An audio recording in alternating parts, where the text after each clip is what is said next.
This is just for the solution of the today's question that I have given you in the live session. Few students have been asking for this, so for those students this video is prepared. You can check this is the question that I provided you to do after the live session, and this is the solution for that. The net profit in the question was rupees 2 lakh. The profit sharing ratio was 2:1:1, so it has been divided in the ratio of 2:1:1 between A, B and C. 1,50,000 and 50,000 is provided to A, B and C. Now according to the question, 70,000 was guaranteed to C, that the profit of C will be 70,000 in all the cases, but here we can see that C has received only 50,000, so we need to add more 20,000 to C. Now after we add 20,000 to C, we need to deduct this amount from the person who has guaranteed the profit.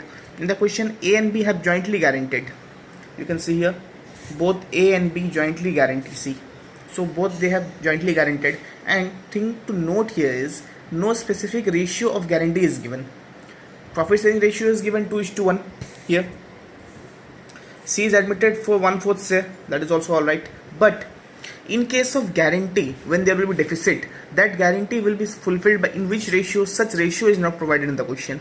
Whenever such ratio is not provided in the question, don't do it equally. Some students make a mistake of doing it equally. It would not be equally, or if you do it equally, you need to put a note below the question that you have assumed the ratio to be equal, although it is not appropriate, although it won't be fully appropriate, and providing of marks will depend upon the discretion of the teacher. Now what is the best option in that case? Whatever is the profit sharing ratio, you divide in that ratio itself. Now A and B have jointly guaranteed, so deficit will be suffered by A and B. So what is the ratio between A and B? 2:1, so you divide it in between 2:1. So 20,000, when you divide in 2:1, you get 13,333 and 6,667.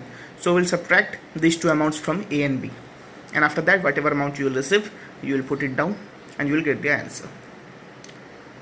Just you have divided this 20,000 that is to be added to C in the ratio of 2:1. Whatever is the ratio of A and B, we have divided that 20,000 in that ratio. First of all, you divide in the new profit sharing ratio, that is 2:1:1.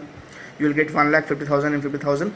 Now you check, the guarantee amount was 70,000, but C has received only 50,000, so the deficit is 20,000. So just add 20,000 here and subtract from A and B. This is all you need to do in this question. Here is the solution, and this was the question. I hope it is clear to you. Next we'll continue with another videos and live sessions. Till then, thank you very much and bye.